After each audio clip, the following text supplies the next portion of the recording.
This audio drama contains strong language and content that is unsuitable for younger audiences. Listener discretion is advised.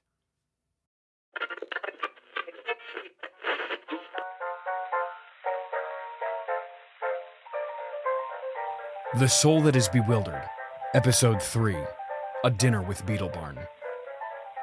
My most trusted and respected Professor Beetlebarn.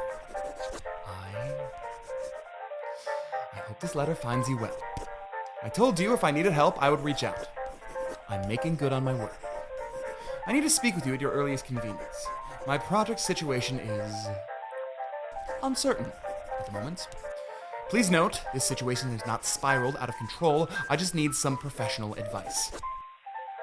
The great chairman's flames glow upon you always, Barktruckle.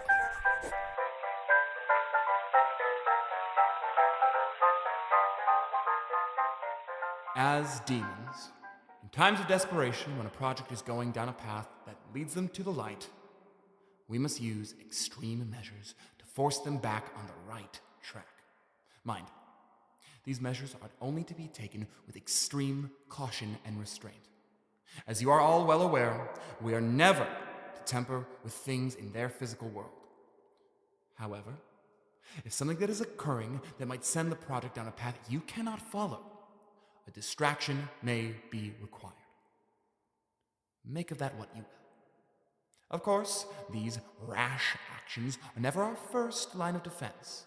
We prefer to avoid impetuous tactics in the interest of slowly developing the desired effects in our projects over years of practice and repetition. But in perilous times, when the outlook is grim, rashness is sometimes all we have left. Always remember, these tactics are only to be employed when absolutely necessary. But they're enjoyable, aren't they? Even so, we must show restraint. As I said in my previous lecture, the Department of Self-Control can be an excellent resource. That's all I have for you today. Thank you.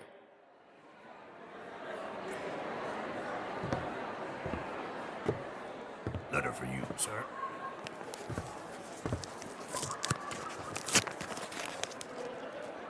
Dearest Barktruckle, how relieved I am to see you have finally humbled yourself.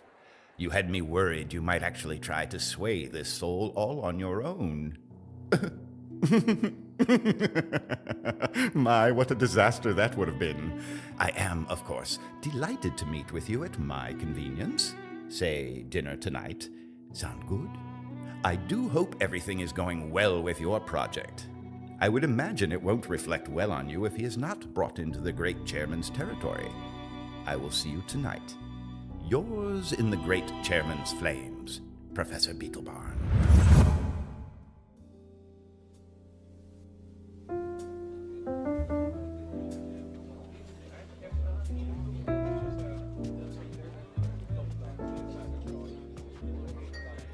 Professor Beetlebarn, I can't thank you enough for meeting with me on such short notice. Always happy to help.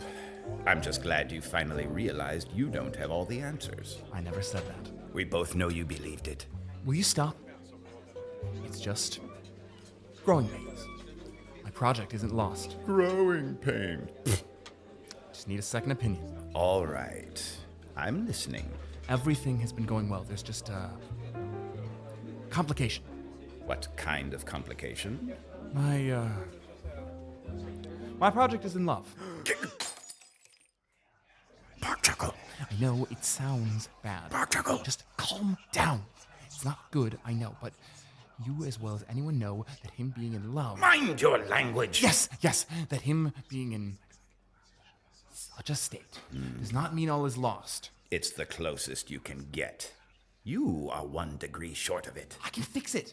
I just want to know what you would do were you in my position. You're giving lectures as though you're some kind of brilliant tempter while you're about to lose the very first soul you've ever worked on? No. I've taken precautions. There is plenty of time. I just need some guidance. I will help you this once. Thank you. Only because it makes me look bad if you fall on your face. Understood.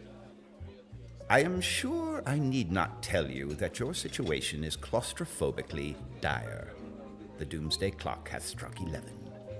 A man in the state your project is in is particularly untouchable by a tempter's hands.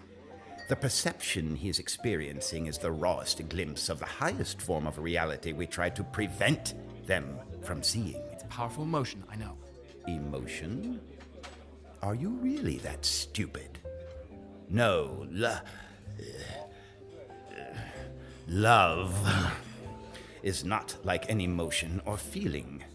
Feelings are fleeting. Emotions linger, then die. Love is a choice. A choice that, when made consistently, leads to a state of selflessness. It changes their inner world so their outer world follows suit. And since to love is to give, he will want to share his perception of this new reality with others.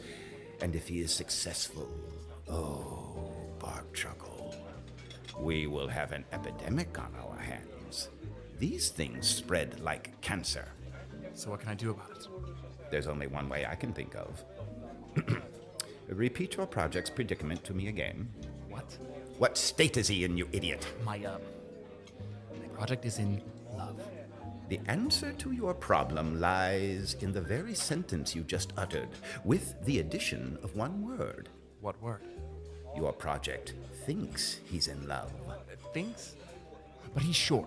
Positive, actually. No, that doesn't matter. Whatever it is or is not is no concern of ours. Our best work is never done in absolutes, but teetering on the fence of all things. Simply put into his head that he only thinks he's in love, rather than actually being in love. Plant a seed of doubt. Exactly. The addition of that one word will send his mind down a pit of insecurity, and from there your work will practically be done for you. He will doubt whether he actually likes this person for who she is, or whether it's simply a passing infatuation. This will lead to a string of deliciously catastrophic self-doubt that could unwind all the work the agent of the light has done to turn your project's attention to the higher perception of reality he is experiencing. It could lead him to break things off with her. He'd fall into a depression. That's the best part. There's no need for that. Why not? Isn't it our goal to make him experience the highest degree of agony? Of course not. Agony is entertaining. We can drink ourselves drunk on it. But it does not lead a soul to hell in itself. Remember, some of the light's most notorious followers endured profound torment, and now they are depicted in stained glass. We desire not the agonizing of the human soul, but the bewilderment of the human soul. For it is when the soul is bewildered that it is open for the taking. That is when we eat. And when we eat, they are empty. I disagree. Excuse me? That's not what we learned in school. We learned that creating torment is the demon's one true purpose. It said so in our textbook. Perhaps you didn't read your textbook thoroughly enough. I think we've established that I was the college's star student. If my understanding of the purpose of our work is wrong, maybe the problem is your curriculum. Am I wrong? Can you sustain yourself on drunkenness, Barktruckle? That's a silly question. When the human soul is empty, where do you think its contents go? Into us, Barktruckle. We consume it. I would have expected you to know this, but maybe people's perception of you is correct. Maybe you are just a naive little boy who is in over his head. Who says that? With my grades. All you talk about is grades. Marks do not a tempter make. How dare you challenge me? Do you have any idea how many souls I've won? My knowledge doesn't come from studying. It comes from experience. That was in your day. The human world is different now. It requires a different tact. Is that really what you think? That things are different than they were 100, 1,000 years ago? Of course they are. How could you say they were not? The world around them may change, but their nature remains untouched by time. Just because society may develop into something new doesn't mean the human condition changes. But the text... The textbook. I wrote your textbook, you idiot. Me and the others who actually did things. You have done nothing but talk. You say you've taken precautions. What precautions would those be?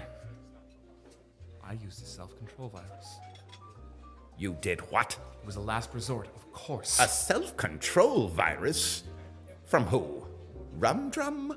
The drunk at the little kiosk? Oh, you idiot. It was an emergency, Professor Beetlebarn. I had to buy myself time. You don't use a self-control virus on someone so young. You're playing into the light's hands in the long run. He's seeing a higher perception of reality. I had to put a stop to it. He's a child. There are other ways of undoing it. Well, it's done now. All I can do is work with what I've got. It'll be bloody cruel to Henry, but if that's what works... Bloody cruel? What do you care about being cruel? I don't know why I said that. I meant... Demons are cruel, Barktruckle. It's in the job description. You are a demon, correct? Of course I am. I meant the road for Henry will be rough. Why are you referring to him by name? I don't know. I'm trying to... Am I detecting sentiment? No. Of course not. Good. The key is passiveness. Make him live a passive life and see what happens from there. For when passiveness reigns supreme, nothing does. Thank you for meeting with me, Professor. Remember, passiveness is the watchword.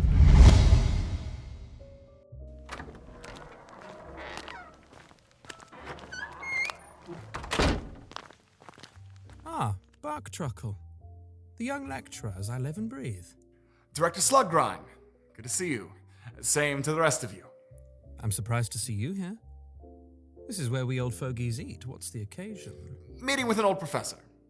Talking shop. Beetlebarn, I presume? Excellent professor. We owe him a great deal for his contributions to temptation formula. So he's told me. I attended your lecture today. You're doing excellent work. It's good to have a model tempter like yourself for our students to look up to. That's kind of you to say, Sluggrime. Thank you. How are things with your project? Oh, they're fine. Just fine. Well, they're actually very good. No snags or drawbacks? None. Excellent.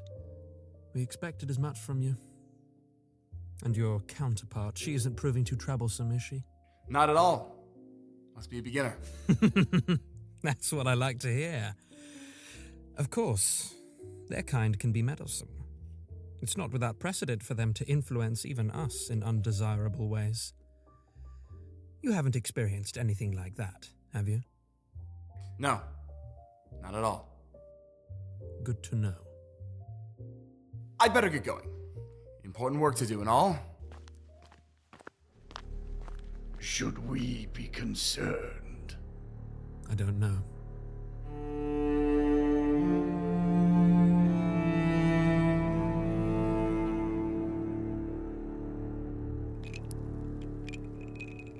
Henry, you probably shouldn't have a drink right now. One drink won't hurt. Bottoms up. All right, I've had enough. What did you do to him? What needed to be done? How does this bring him closer to hell? He's just going to get addicted. Don't you care? Do you care? I have a job to do. Hey, Henry. Oh, hey. How's it going? Are you drinking? I mean, I was just gonna... Henry, it's 2 p.m. I know. I have to finish this composition project. It's really stressing me out. Give me that. I think you need to stop. Hey, I'm fine. I just... No. No, you're right. I shouldn't. I'm sorry. I'm not usually like this. Let's go for a walk. Sure.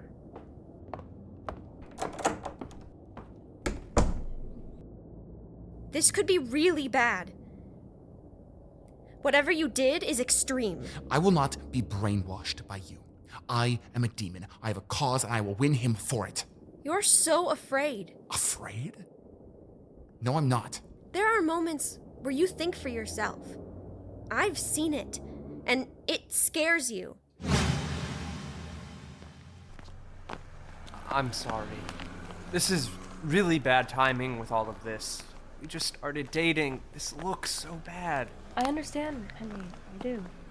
It's not fair to you. I'm sorry. Henry, I've had experience with this kind of thing. What do you mean? My brother Jacob had problems with alcohol. It was really bad, and he was in and out of rehab. Oh.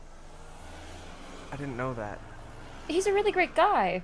Funny and smart, but the things he put me and Marco and my foster dad through, it made things really hard. Did he get over it? He takes it one day at a time. He tries not to let it define him, but it's hard to be close to him.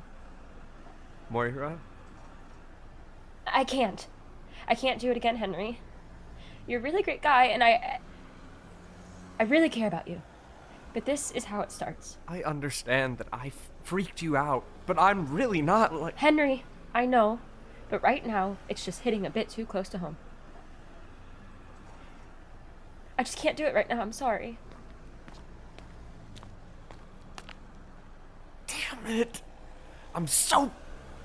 stupid!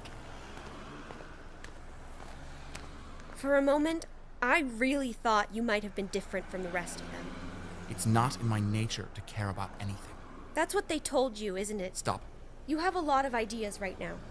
And you're afraid that if you act on them, they'll come after you. Shut up. You're scared because you're starting to care about Henry. No! I'm not!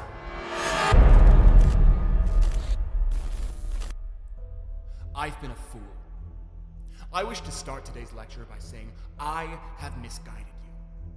I apologize to my fellow demons. In my first lecture, I told you that our main goal is to provide our world with livestock. While this is true, this summation is an oversimplification. This is a conquest.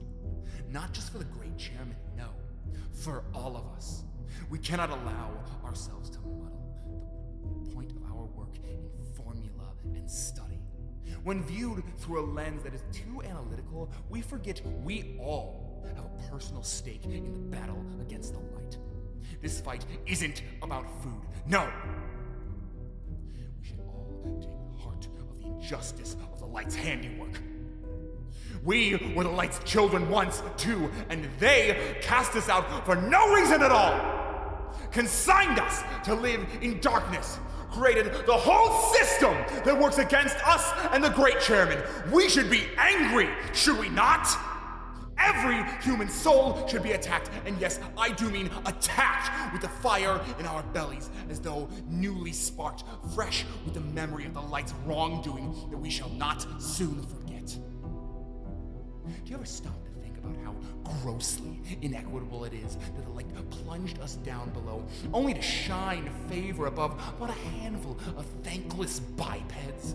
Bipeds that were created with the express intent of being dull, unable to understand the full extent of their own reality because they lack the eyes with which to see it, completely unaware that those above and those below look upon these paltry, insignificant lives, surprised that a race so simple could live in such ruin.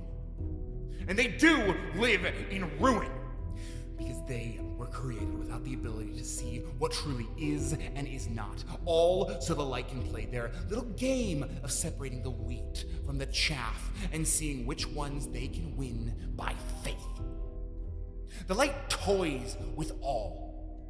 How can something be all-loving if it allows eternal torment?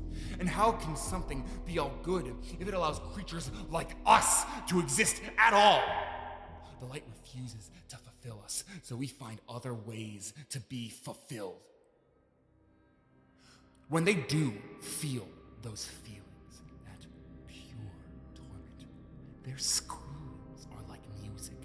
You can sway in time to the shudders of their lonely sobs, looking up to the light with ostentatious glares, kicking dust at their ceremony, and smiling with pride of knowing we found another way. Sin spreads like a great product. Once they see how much easier it can make their lives, they just can't help but join in. It makes them feel what they think is freedom. Freedom that cannot exist within the confines of the light's rules. They think because sin doesn't cut, scrape, or kill, it means that it doesn't exist. Because how bad can it really be if they cannot see the effect? And so they continue. Thus begins the descent down the slippery slope, which they jump headlong into willingly, entirely unaware that the supposed autonomy that they enjoy is a sham, and blissfully ignorant that the predator awaits them at the bottom of the hill to gobble them up. Human beings would rather have freedom than salvation, because freedom is now. You can reach out and touch it. If you keep your eyes closed to the higher realities, you can pretend they don't exist. They want it. A life of stasis in which they truly believe that good and bad are just words that someone made up. If they only knew what a wounded soul really looks like.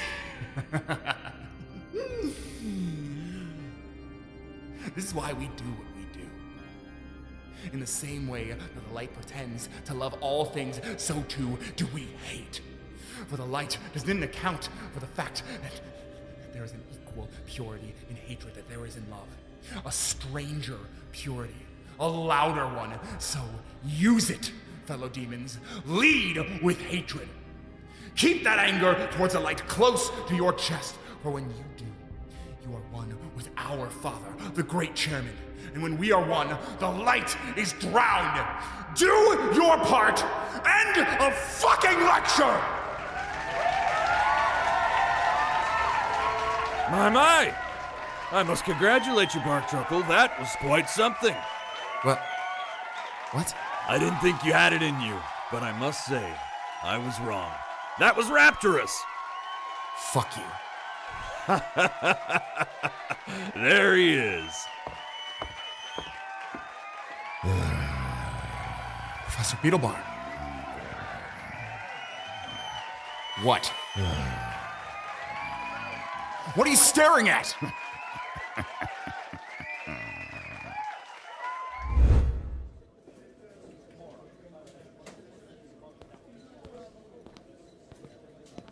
Barktruckle, you old bastard, you're the talk of the town.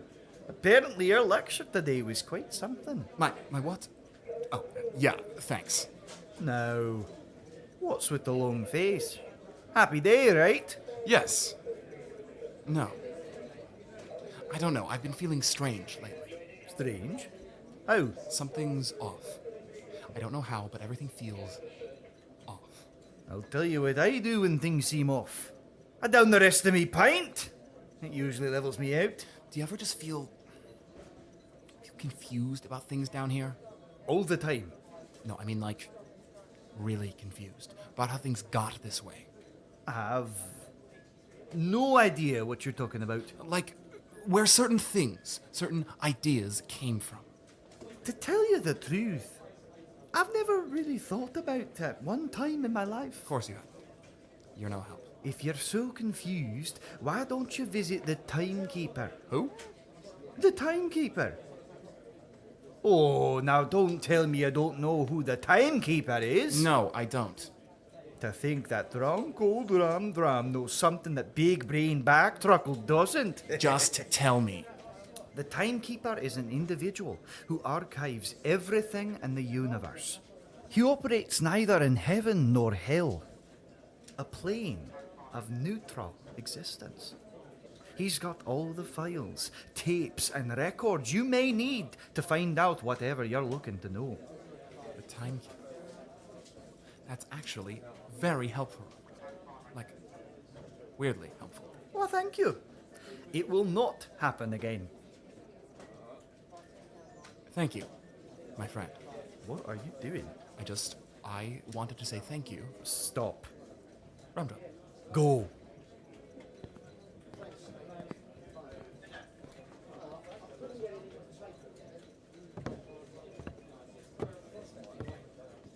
Hello, Rumdrum. Oh, you're... Director Slugrime, yes. Was that Barktruckle who was just here? Yes, yes, sir. He was him. Tell me everything that just happened.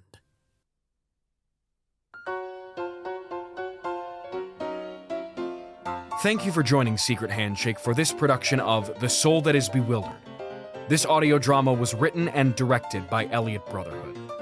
The voices featured in this episode include George Lorimer as Barktruckle, Jonathan Wainwright as Beetlebarn, Megan Watson as Gwendolake, Max Christian Pink as Sluggrime, Seth K. Hale as Old Tempter, Jake Badovski as Henry, Amber Weissert as Moira, and Jared Brandt Hoover as Rumdrum and additional voices. This production was made possible with the help of Vanguard Productions. Thank you for listening.